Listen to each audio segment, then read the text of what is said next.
Welcome back, everyone, to another episode of Mumbles. Today I'm really excited because we're talking about a brand new game that was just released here last week. And the game that we're talking about is The Surge. Wow! You know that hardcore game that you've heard about, the sci-fi one? That's what we're reviewing today. So let's jump into this.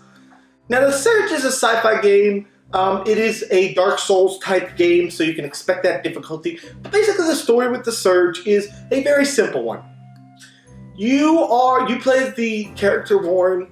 You decide that one day you don't like being paralyzed anymore, so you go to this company who is basically has mechs and things to help people who are in your situation or that want to, enhance themselves, and you go to do it. Shortly after this happens, things go wrong. Very quickly. And you are thrust into a world where basically everyone wants to kill you. There are very few characters that don't want to kill you in this game, and everyone else does. It's that simple, guys. And while the story may not have a lot of draw, this game has a lot of draw by itself without even having a story. It could just be no story and just the combat, and it would be a fantastic game. So let's dive into this a little bit deeper. So now, as I said, this game is very good. First off, the graphics are insanely good. Now, you can do different things in this game, such as chop off people's arms, heads, bodies, whatever. The graphics and the way that they do that just look fantastic. And I could not get over the amount of details that they put into this. So graphics gets a great grade. Now, moving on to the controls, guys. The controls in this game, for the most part, are very good. They're very solid. Combat works pretty good. The dodge button, everything works great. But I do have two things that kind of were a little bit frustrating in this game. First off, targeting. Now, the targeting works great in this game until you try to switch from one enemy to the other. When you do this, sometimes it's a little hard to get to switch to that other enemy. It can be a little sticky. Even once you get totally 100% comfortable with the controls and you're a veteran in the game, at times it can feel like, you can't get that reticle over to the other person. And the other thing I want to talk about is jumping. Now, this game is an RPG and there is jumping in it, and there is platforms. So when you go to jump on these platforms, you have to get a running start, unfortunately. This can create some frustration, as at times you can overjump your target, underjump your target, or just plain fall off the map, which is never a good thing after you've been playing for this game for so long, and you'll understand why the minute you get into this game. So jumping is another little con that I have to the controls, but besides that, everything works perfectly.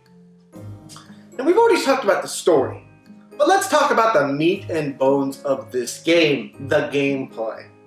And the first thing I want to address is, yes, this game is insanely difficult. It is Dark Souls style type game. Bloodborne, basically one of those games that its main goal is to kill you. It wants to make you rage, it wants to make you angry, it wants to make you throw your control through the wall, and that's the aim of this game.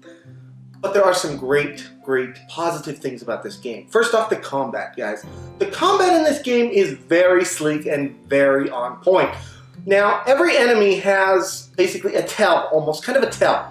So you'll know when they're attacking and things like that, and you'll know that that's when you need to attack. Now, there is a horizontal and a vertical attack, and no real hard or soft attacks to it, but you can roll with combos in this. There is a block, but for the main part, you'll want to be dodging the entire time because bosses, well, not even just bosses, regular enemies can basically two-hit you in this game, which can be frustrating, but once you get down the combat, the game becomes less difficult, although, by all means, it's still very difficult.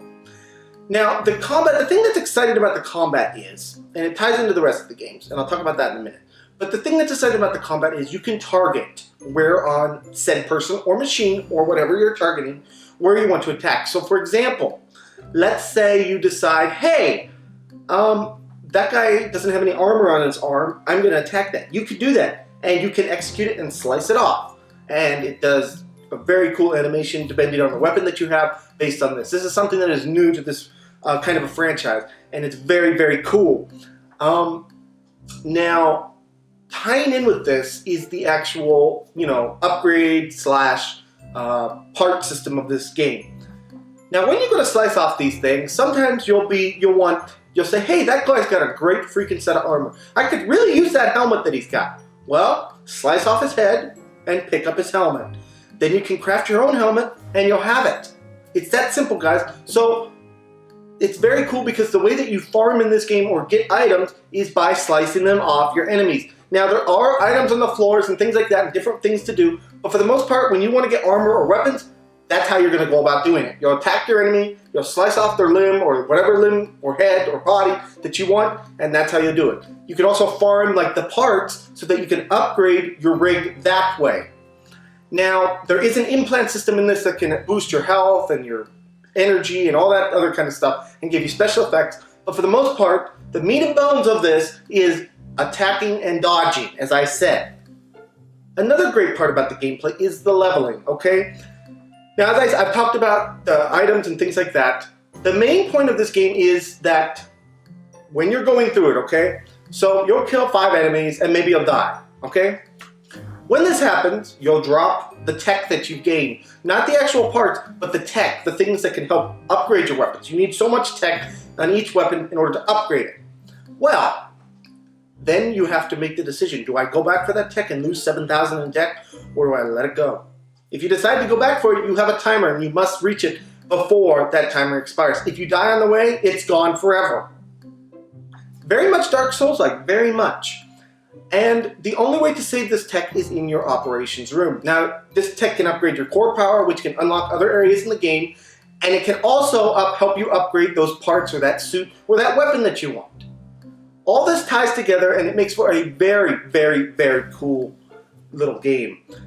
Now let's move on to the cons of this game. This game's hard, first off. It is a hard game. I have found myself raging at it. I have found myself yelling at it. I have found myself screaming at it. You know, that kind of stuff. You've seen me play video games. You know how I scream. So this game can be very rage-worthy and it is very hard. Now the other con to this game, it's very time-consuming. You will have to grind in this game. So you can expect to just, you know, maybe run through the first area for 4 to 5 hours at least, maybe. At some points, at least it felt like that, and I'm still not that high a level. But you have to literally grind in this game in order to make yourself more powerful enough in order to beat these people, because these people are ruthless. So those are really the only 2 cons to the game. It takes a lot of time, and it is very hard.